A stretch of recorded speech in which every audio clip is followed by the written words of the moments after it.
Are you ready to crush your goals like the champion you are, but you're getting a little frustrated because you cannot achieve the goals as quickly or efficiently as you would like? If so, check out this video because we're going to talk about how to crush your goals like the champion you are. So let's go. All right, the first thing you have to do in order to set yourself up to successfully crush your goals is to clarify your big goals. That's right. We have a big goal, and your big goal is the why. It's why are you doing what you're doing? And big goals are going to be permanent. They're going to be stable. They're ultimately going to be out of your control to a degree, meaning you can't really make it happen. You just kind of have to hope it happens because the big goal is going to be that outcome.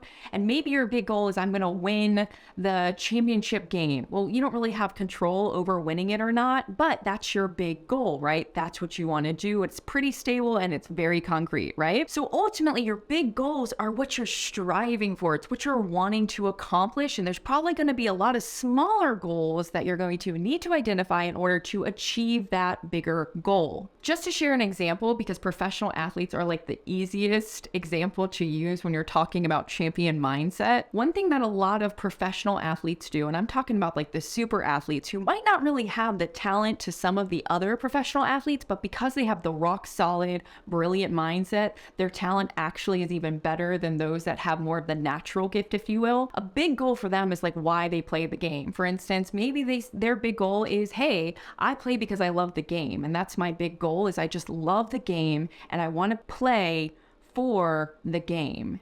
So that's not a huge goal, and it's not necessarily an outcome focused goal because they're really enjoying on the effort and the process, but that's a perfect example of a big goal. Another example of a big goal is I want my company to be $16.5 million. Great, that's a huge goal. Now you might want to ask yourself why. Why are you striving for it? Because I will tell you, when your goals are just monetary, it's fairly vain. I know we don't really talk about that in society, especially in capitalism America. But when your goals are just financial, there's a little vanity going on inside of you, probably some narcissism, probably a lot of rejection and a lot of like, F you, I'm going to show you that I can do this type of thinking, which isn't necessarily bad. But when push comes to shove, sometimes that's not a big enough reason to stay committed to your big goal. So really make sure your big goal is not just financial and a little bit more substantial. So here's how we're going to use the big goals. So first, it's really going to be important to clarify that big goals actually have a handful of layers. For instance, maybe our big goal is to take care of the family. Well, we could boil that big goal down to feeling competent because taking care of the family makes you feel competent. So again, this is why making a lot of money is kind of vain and doesn't really tell us much. So you want to dig deeper. So big picture for the big goal is it's your primary source of motivation. Big goals are fundamental needs, meaning there's something you have to do in order to feel whole. Now, understand when we're creating a big goal, it's really important to separate your worth from accomplishing the goal. A lot of times people will connect their worth to what they do. That's super, super, super dangerous. You want to immediately disconnect that thread right now because you are 100% worthy regardless of what you do or what you don't do.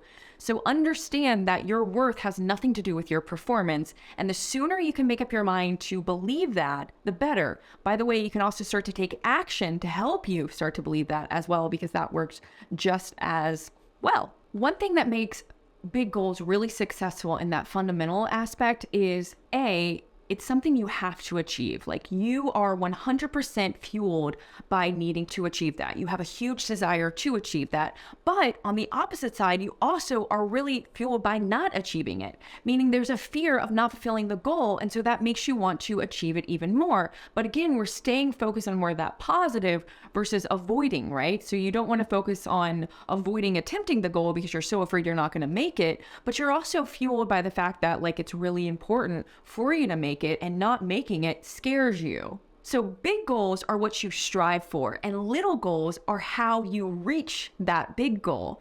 So probably makes sense, but it's really important to clarify your big goal. You might actually want to find the core reason there too. And then you're going to identify all of those little goals, which are going to be more specific and concrete than the big goals, and they're going to be easier to control. So we can't really control the big goal, but we can control these little goals.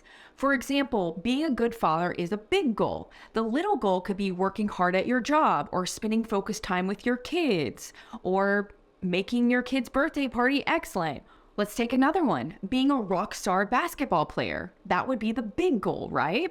So the small goals or the little goals would then be developing a consistent free throw shot or dribbling for 30 minutes a day, right? So you're doing little tasks that can really help you become the best top basketball player in your area.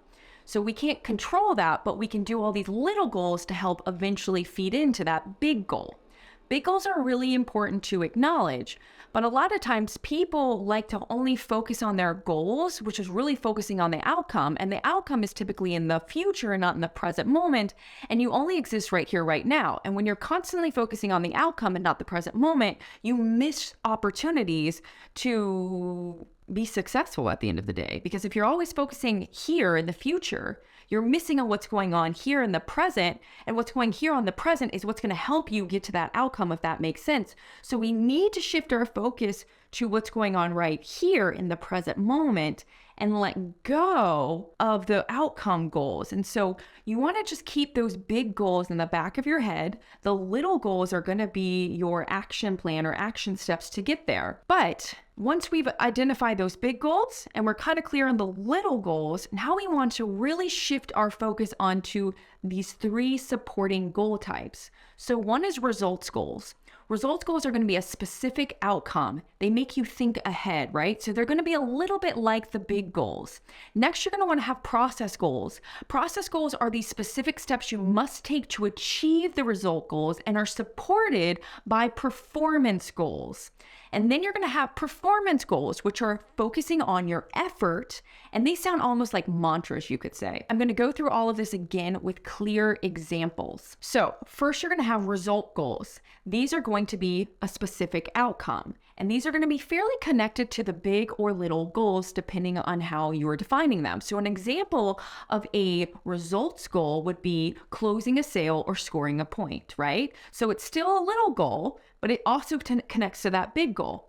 Next, you're going to have that process goal. And the process goals are the specific steps you must take in order to achieve the results goal. And they're going to be supported by performance goals, which we haven't gotten to. So an example of process goal is I'm going to work out 4 times a week. So understand that process goals are very quantifiable. It's very much a clear plan that you need to do. Like maybe you're going to lose weight. Okay, great. I'm not going to eat sugar 2 days a week. That's how you would say it in that case, right? Then we have performance goals, and performance goals are really where you're focusing on implementing your effort, because that's the only thing you can ever control in the first place is your effort. You can never control the outcome. So when you're wanting to control an outcome, that is your cue to shift to focusing on controlling your effort and playing your effort hand very, very well, because you can really only ever control your effort. Now, performance goals are, again, those mantras. So find a saying, find some mantra, find something that helps you stay focused and helps you stay precise and concrete with your effort. So an example would be, I'll push myself full throttle, or I'm going to watch negative thinking, or I'm going to watch my blockers, or I'm going to implement my effort as best as I can, or I'm going to be 1% better today. So really start to play around and experiment with some of the performance goals that you can start to adopt to help you stay focused and committed to your process goals and to your results goals, because that's going to help you with the little and the big goals as well. So understand that your results goals are so important, but you got to hold them loosely. Unfortunately, a lot of people take their goals, so see this pencil as your goal, and they just squeeze it as hard as they possibly can, and they're like, why is it not happening? Well, you can't fully control it. So if you hold it with more open hands and you kind of let it roll in your hand, it's going to be mentally easier for you to adapt and be flexible in your thinking when those moments of opportunity say, hey, you're going to need to be a little bit more flexible here. So you want to loosely hold your results goals, because again, you cannot control the outcome, but you can control your effort. So it's better for us to really hold on tightly to our effort and not to the outcomes or result goals. Now, again, process goals are going to be really specific action steps. You will have more control over process goals, right? And sometimes we need to come back and we need to maybe recalibrate the goal, because maybe we were too advantageous at first, right? Like we just thought we could do it a little bit faster than we could. I know when I first started my business, I always thought I could get more done than I really actually could. That's okay. That's feedback. We want to always be taking in our feedback to recalibrate and adjust. And then lastly, we have performance goals. And performance goals are very encouraging mantras. You could have like, do your best, watch out for the opponent, play your heart out, give unconditional love, listen to them, help them feel loved, go for the win, play as hard as you possibly can, go 100% in, right? So performance goals are like a way of being, like a way of how you want to show up. So understand it's very being focused, not doing focused. We're human beings. Really learn how to focus on your effort and in the present moment. It's going to take practice, but you got to start someday, so why not today? And in a way, performance goals are like role playing. Michael Jordan has an awesome performance goal, which was taking what the defense gives me. See how flexible and adaptive and proactive that mantra is? And he was an awesome basketball player by all means. So we want to find mantras or sayings that we can bury in our heart that helps us stay focused on how we need to show up when it's time to really play the game, if you will, and start to crush those goals. If you can really learn how to shift your focus from the outcome to the process and implementing your effort within the process, it's actually easier to achieve your goals.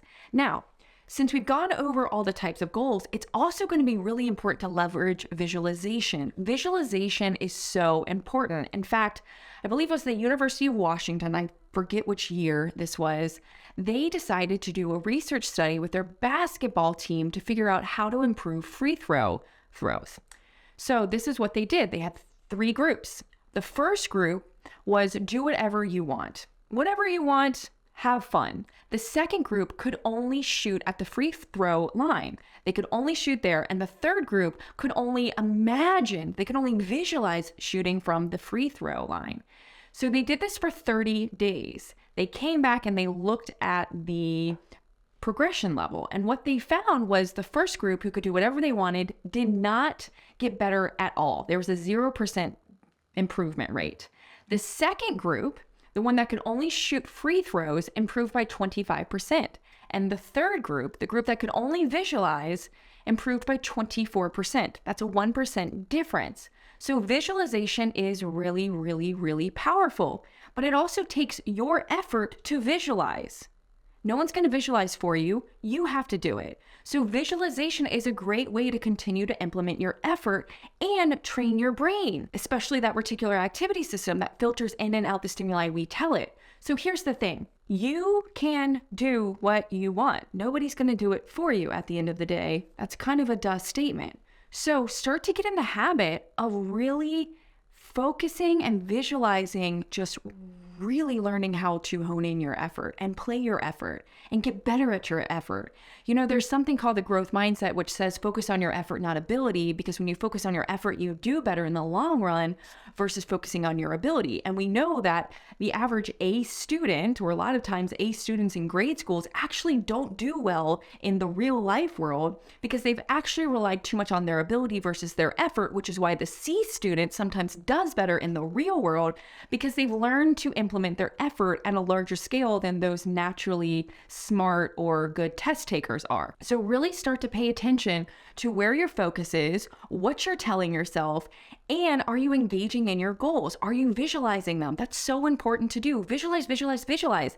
In fact, if you start to participate every single day for an hour a day with what you're wanting to achieve in life, let it be your ideal self, your goals, or what have you, if you think about it consciously for an hour cumulatively in a day, what we found is in 6 months, so if you do this for 180 days straight, by that 6th month, by that 180th day, you'll be 90% better there or have an idea on how to get there because some of this stuff just takes time. That's the power of thinking. The fact of the matter is everything you have in your life, you kind of thought yourself there to a degree. I mean, we could argue on some of the details and some of the things that are truly out of your control. Like you didn't choose to be the race or the sex or the location that you're in necessarily.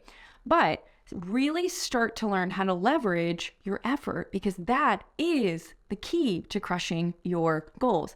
By the way, if you liked this video, I'm going to encourage you to download this PDF right here, which is going to tell you exactly how to set yourself up for success and really crush those goals. Make sure you grab Crush Your Goals and Be the Champion You Are right now. The link is in the bio, and make sure you subscribe to my channel and like this video and share. Tell me your biggest takeaway from this video, and love to hear from you. And please subscribe so you stay up to date on my latest videos. And remember, I talk about psychology and business transformation to help you transform quickly and efficiently and permanently.